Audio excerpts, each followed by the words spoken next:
Alright, so it's Test Drive Tuesday again today, and today it's the Maserati MC12 GT1 class car. I'll be driving at Watkins Glen, the long one.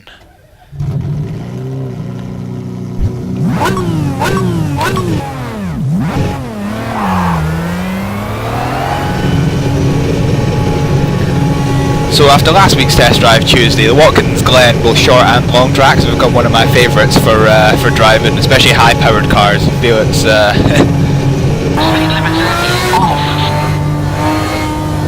very much brings out those kind of fast cars.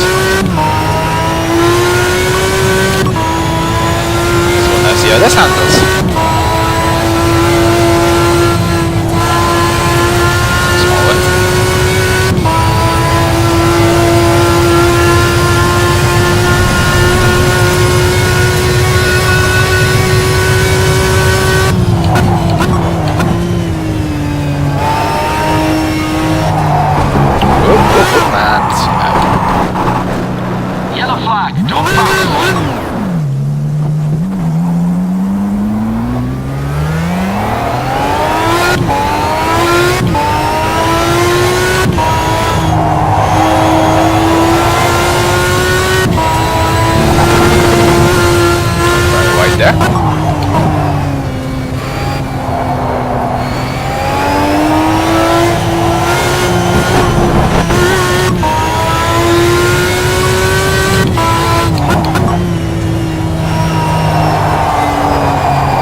So we're about to come up on the finish line again, so starting a timed lap. So this is my first time doing a Test Drive Tuesday on the longer track, so I don't have a time, but I did do it in IndyCar earlier and managed a time of 1:34. So we'll see how this goes.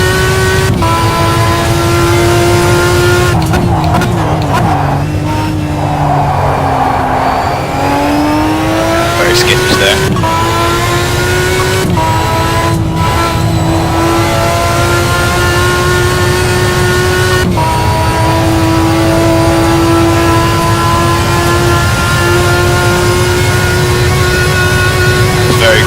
Corners. Not too fast top speed though.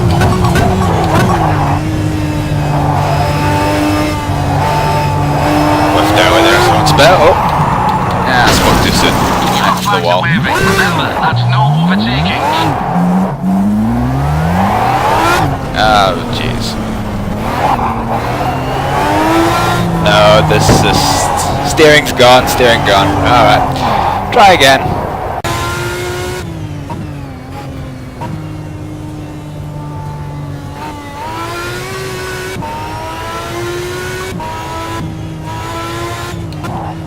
So here we go, run 2 coming up on the start finish line again.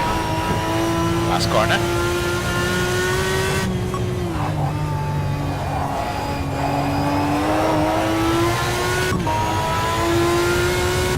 And this time I hope we won't book into the wall.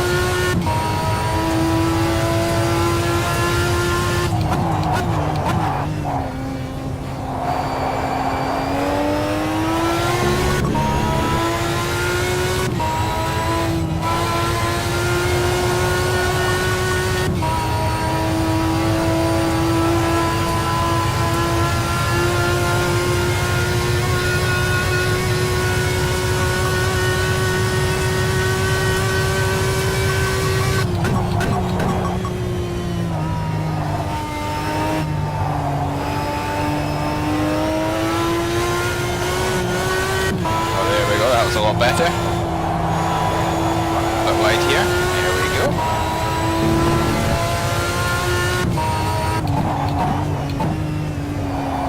Coming in a bit too shallow there as well.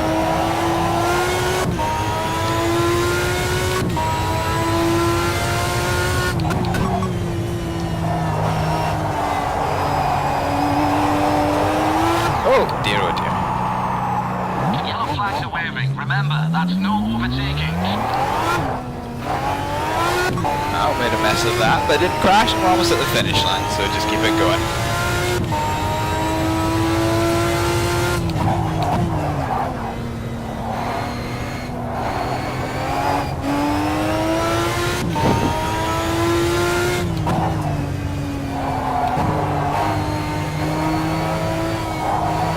I suppose one thing I will say while I'm embarrassing myself here was in the previous videos I've done on YouTube, I've always tried the car out on other tracks before taking it to the video.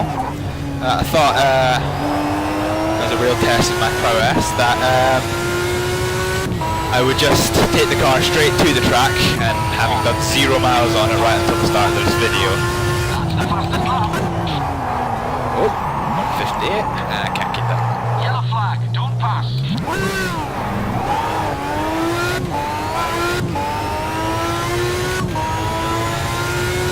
So yes, that's very evident.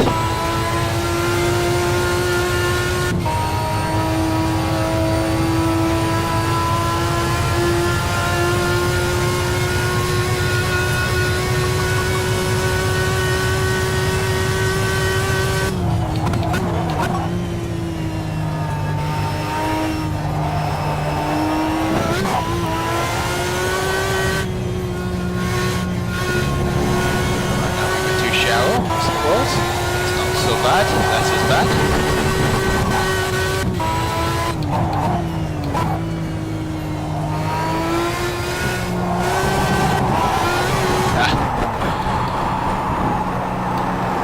Yellow flags are waving. Alright, let's try again. Right, so start again. Oh, it's going fine. Yellow flag is out. No.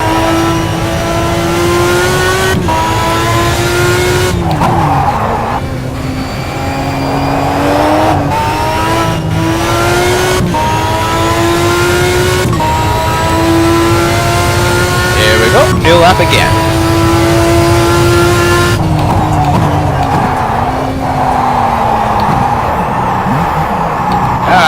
Good grief. No pass.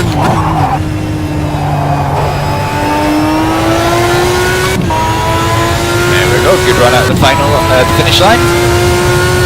Another new lap. 3, 1, 2. There we go. As you can see by those skid marks, I've been having some trouble on the brakes there. No problem this time. Plenty of other corners to make a mess of though.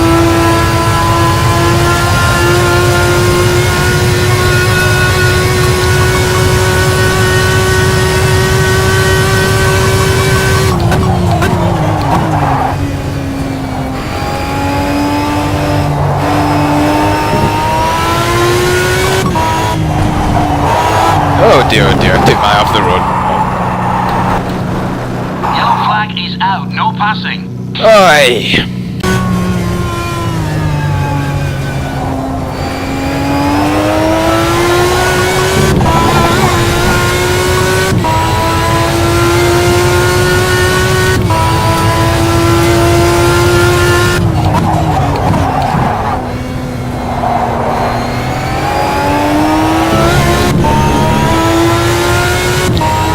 As smooth as I'd like. Quite sure we'll be down on the first time.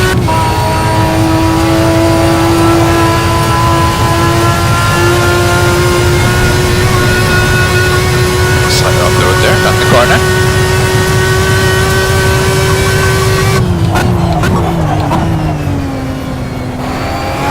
Half a second down.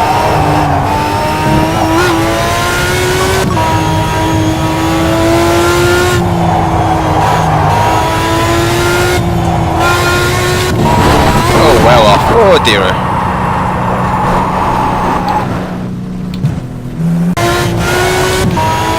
Right, let's try and make it right the way around this time. 1, 9, 1, 2, 3.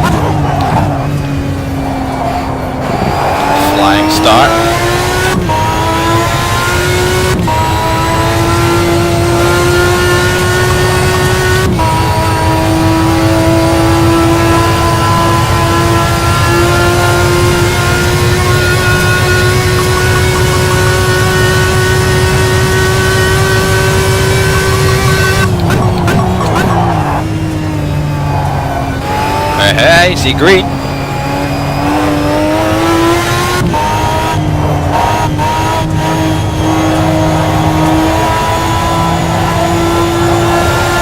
So we pulled out a little bit of an advantage.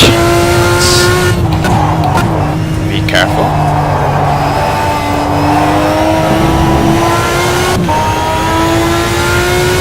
As you can see by the many skid marks, there's still plenty of places this can go wrong.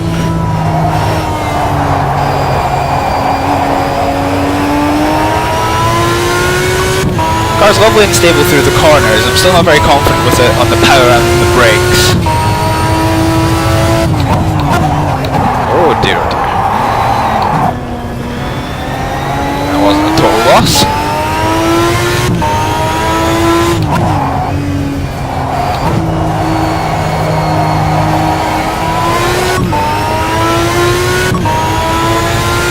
.2 seconds down.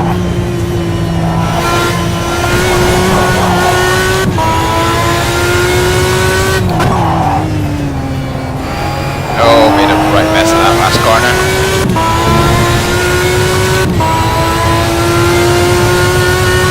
But there we go. 6 seconds off my best time. That's the fastest lap in that car. Whoop, made a mess of it. Yellow flag is out. No passing. So when it comes to racing, braking and accelerating is obviously the most vital parts of driving. This car in particular, it gets through the corners really well, but if you make a mess of the power or the brakes, then you'll find yourself doing donuts in the middle of the tracks. And of course, when it comes to accelerating, nothing is quite as important as the start. You get a good acceleration without too much wheel spin, get off the line very fast. So before I take the car out racing, one thing I always like to do is try practice starts. That's what we'll be doing here. A couple of these. 0, 5, 8, 6, 3. I didn't realize I was on a lap. That wasn't bad at all. I'll try again. Okay, do another one of these.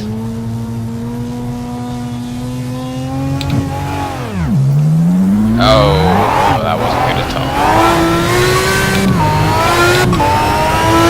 So once it gets going, it puts the power down really well. Unless you're in a corner where you'll spin up the back tyres in a heavy corner. Accelerating the straight line is actually quite easy. As you saw there, it requires you getting the acceleration right as you bring the clutch in. So, try again. Right, bringing it in for another practice start. Here we go. Neutral first. I'll try it with a higher rate of revs before we put the clutch in. Go. No, fucked up again. Right, okay, so my trick normally is when I'm starting in rear wheel cars. As I normally say, I don't have much experience in rear wheel drives. So my tactic normally is to get into about the mid revs. So about here, probably slightly higher than the mid revs. And when you bring the clutch in, try and you release the accelerator a little bit, but enough to try and keep it at the mid revs until you really get traction, and then you just accelerate. This is what I do in all kind of racing actually. So, try again.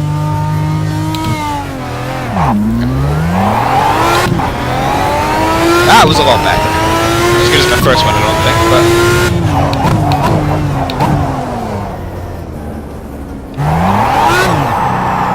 Flags are waving. Remember, that's no overtaking. Yeah, while I've been doing practice starts, I've just been doing this to save me going around the entire course, in case anyone was actually wondering why there's a nice black disqualified flag above at the top of the screen there. Okay.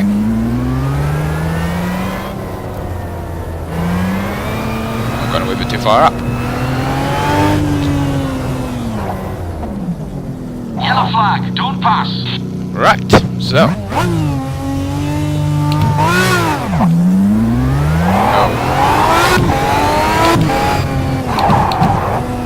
Again, not as good as the first attempt. So my driving style hasn't gone massively better, just the car is now under the control of the AI.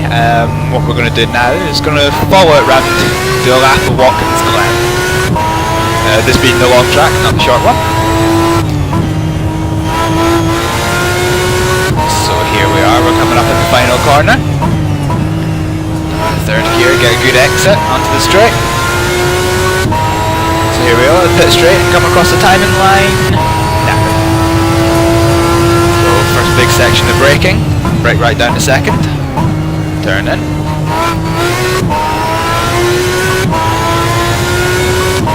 This is full throttle up the right, and then cut left as well.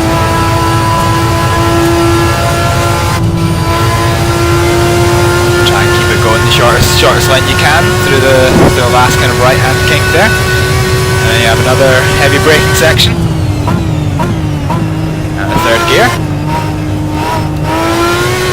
and then out, watching your traction. This always catches me out. So fourth gear around this corner. AI does a bit of a kink here where it looks like the track's trying to go onto the short circuit. Down to third.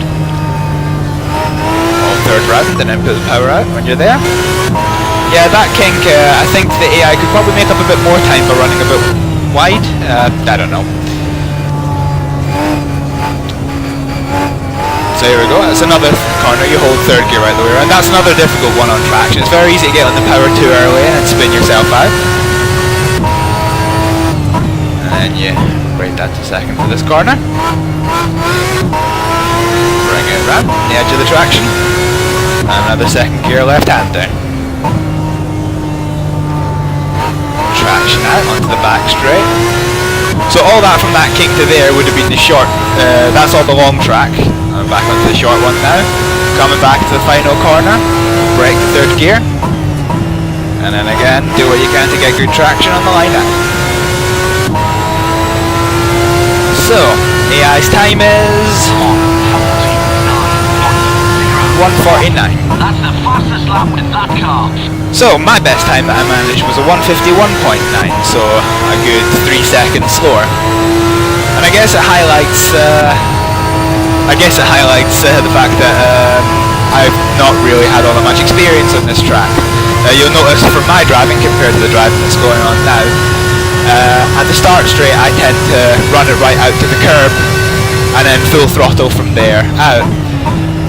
That gives you a faster speed in terms of velocity, but doesn't necessarily give you a faster time. I guess with more experience in the track, you probably find out that the line that gives you the most momentum isn't necessarily the one that gives you the quickest time by being the shorter route. So you can manage a slower speed but a quicker time as well. So that was a Maserati MC12 GT1 on the test drive Tuesday. It's probably the most fun I've had in a supercar since I started doing regular reviews of the test drive Tuesday cars. What I like the most about it is it's very stable through the corners, which allows you to keep quite a high speed through them. And it gets good traction and good braking in a straight line. I still get some difficulty losing traction and spinning out when I'm powering out of corners, and also sometimes on heavy braking. But I certainly find the car's quite good for somebody who's inexperienced with high-powered rear-wheel drives, as I am. As I regularly protest, I'm more specialised to front-wheel drive cars. But certainly, yeah, it's been very enjoyable. It's available just now as part of the test drive Tuesday for $6. And thereafter it will be $12. So thank you very much for watching all of this video, and I'll be putting up some more videos of racing in this car later on, and after that I'll see you at the next test drive Tuesday next week.